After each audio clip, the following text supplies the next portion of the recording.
नमस्कार, मैं हूं आशीष चित्रांशी और आप देख रहे हैं the news launch. Uddhav Thackeray की एक कसम, एक शपथ, जिसने गौतम अडानी को पसीने पसीने कर दिया। सवाल है कि अब मोदी करेंगे क्या? क्योंकि जितना टेंशन गौतम अडानी को है, उससे कहीं ज्यादा नरेंद्र मोदी के लिए, गुजरात लॉबी के लिए।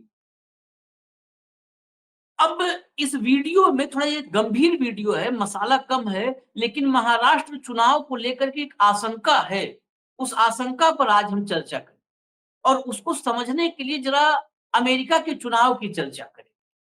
अमेरिका के चुनाव में एलन मस्क की भूमिका की चर्चा करेंगे और ये समझने की कोशिश करेंगे कि चुनावों में बड़े-बड़े पूंजीपतियों, उद्योगपतियों के हित अगर टकराते हैं किसी एक पक्ष से, तो चुनावी नतीजों को किस कदर वो प्रभावित कर सकते। एलन मस्क खुल करके ट्रंप के साथ आ गए।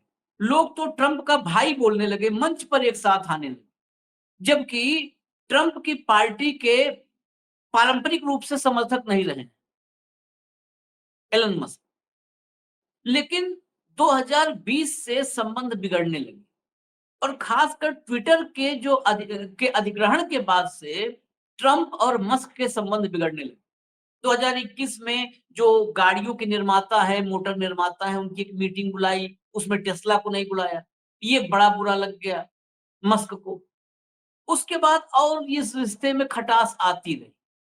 खटास तब और भी आने लगी जब रूस के जो है कुछ अकाउंट्स पर बैन लगाने की बात आई। उस पर बैन नहीं लगाया मस्क ने। जैसे ही ट्विटर का अधिग्रहण किया, ट्रंप का जो अकाउंट सस्पेंडेड था, उसको बहाल कर दिया। ये राइवलरी जो बाइडेन और एलन मस्क के हितों का टकराव अमेरिका के राष्ट्रपति चुनाव में 2024 में निर्णायक बन गया। आज की भी तारीख में ट्रंप की जो छवि थी, ट्रंप को जिस तरह से लोकतंत्र के लिए एक शुभ संकेत अमेरिका के लोग भी नहीं मानते और दुनिया के अलग-अलग देशों में भी जो डेमोक्रेटिक लोग हैं, लोकतांत्रिक विचारों वाले एक्टिविस्ट हैं, वो भी बड़ा शुभ संकेत और बड़ा कंफर्ट जोन वाला व्यक्ति नहीं मानते डोनाल्ड ट्रंप को डेमोक्रेसी के लिए, लोकतंत्र के लिए। लेकिन ट्रंप ने वहां पर जोरदार जीत हासिल की। बड़ी भूमिका एलन मस्क की थी। अब आते हैं मुंबई। जो मैंने कहा उद्धव की कसम से अडानी पसीने पसीने। तो क्या महाराष्ट्र के चुनाव में अडानी का पसीना सूख जाए, इसलिए कोई बड़ा खेल हो सकता है? क्या महाराष्ट्र का चुनाव अब महायुति बनाम महाविकास अघाड़ी न होकर के अडानी बनाम महाविकास अघाड़ी हो गया? अडानी बनाम उद्धव हो गया है, अडानी बनाम राहुल हो गया है। क्योंकि अगर महाविकास अघाड़ी जीतती है, अगर राहुल गांधी और उद्धव ठाकरे की जोड़ी सरकार बनाती है, मैं इसमें तीसरे धड़े की क्यों नहीं बात कर रहा हूं, वो बाद में बताऊंगा शरद पवार। लेकिन अगर इनकी जोड़ी आती है सत्ता में, शरद पवार साथ होते हैं, तो अडानी की हार होगी और अडानी की हार और मोदी की हार में कितना फर्क है, ये देश में जो भी मतलब इकोनॉमिक कंडीशन पर देश की नजर रख रहा है, जो भी व्यापारिक और पूंजीगत केंद्रीकरण पर नजर रख रहा है, सेंट्रलाइजेशन पर नजर रख रहा है, उसको सबको पता है कि अगर अडानी को टेंशन होगा तो मोदी की क्या हालत होगी। अब ये तनाव बढ़ा क्यों? तब हम फिर आएंगे, दोबारा फिर आएंगे कि चुनाव में भूमिका क्या निभा सकते अडानी। बढ़ा क्यों? दरअसल धारावी का प्रोजेक्ट नवंबर 2022 में टेंडर निकला, धारावी पुनर्विकास परियोजना। इसमें डीएलएफ से दोगुनी बोली, करीब 2,500 करोड़ रुपए की बोली डीएलएफ ने लगाई थी। 23,000 करोड़ रुपए का 23,000 का ये धारावी पुनर्विकास परियोजना है। डीएलएफ की दोगुनी बोली, वो डीएलएफ जिसको कहा जाता है कि गुड़गांवा को डेवलप किया है, उस डीएलएफ की दोगुनी बोली लगाई अडानी की कंपनी ने, और 5,000 करोड़ से ज्यादा की बोली लगा करके धारावी पुनर्विकास परियोजना को अपने हाथों में ले। ये 7 साल में परियोजना पूरी होनी थी, 23,000 करोड़ की परियोजना थी। विवाद कैसे शुरू होता है? विवाद शुरू होने के लिए विवाद की शुरुआत समझने के लिए धारावी को समझना जरूरी है। और मैं फिर एक बार कह दूं कि मैं उस कसम जो तनाव बढ़ाया उस पर आऊंगा, लेकिन आप धारावी समझेंगे। ये वीडियो मैंने पहले कहा था बहुत मिर्च मसाला नहीं, लेकिन महाराष्ट्र के इस चुनाव में इसकी भूमिका बहुत बड़ी हो सकती है, ये जरूर आप ध्यान में रखिए। दरअसल धारावी एक समय में, अब तो कई ऐसी झुग्गी बस्तियां हो गई हैं, एक समय में पूरी दुनिया की सबसे बड़ी मलिन बस्ती कही जाती थी। दुनिया में इसकी तुलना ब्राजील में रियो डी जनेरो में जो झुग्गी है, झुग्गी बस्ती, उससे होती थी, जिस रियो डी जनेरो की झुग्गी बस्ती में व्यवसाय और अपराध समानांतर चलते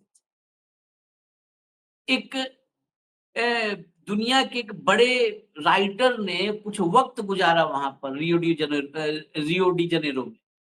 उन्होंने कहा कि अब उस झुग्गी को ड्रग माफियाओं से खतरा नहीं है, उस झुग्गी बस्ती को खतरा है रियल एस्टेट वालों से।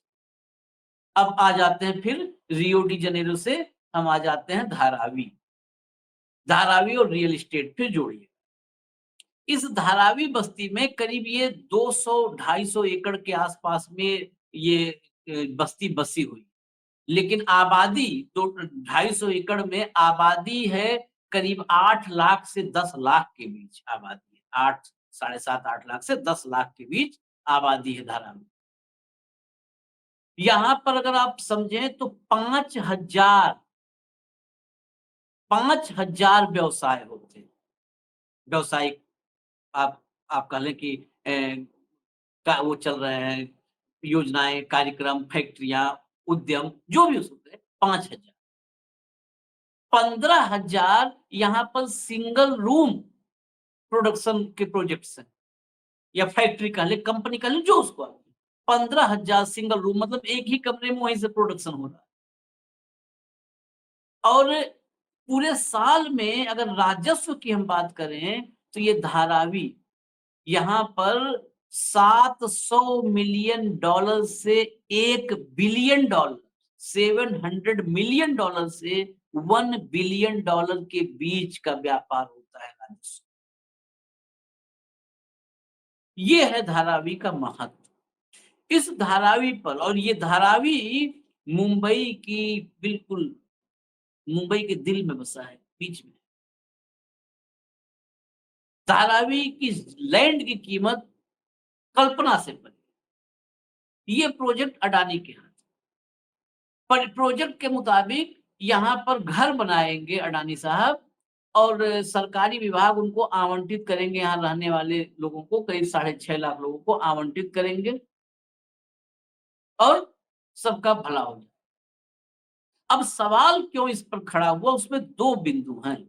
पहले तो ये टेंडर 2018 में, धारावी के पुनर्विकास का टेंडर 2018 में, एक बार 2018 में ये टेंडर दुबई की एक कंपनी ने हासिल किया, लेकिन बाद में उस टेंडर को रद्द कर दिया गया जो दुबई की कंपनी हासिल, और 2022 में फिर टेंडर हुआ तो अडानी को। तो 2018 का टेंडर रद्द क्यों हुआ, इस पर कई बार सवाल। दूसरी बात, राहुल गांधी बड़ा क्लियर कहते हैं कि अगर वाकई मेक इन इंडिया देखना है तो धारावी में देखिए, जहां पर मेक इन इंडिया है, जहां पर रेवेन्यू में एक बहुत बड़ा योगदान, उस धारावी पर आखिर नजर किसकी है? किसकी नहीं?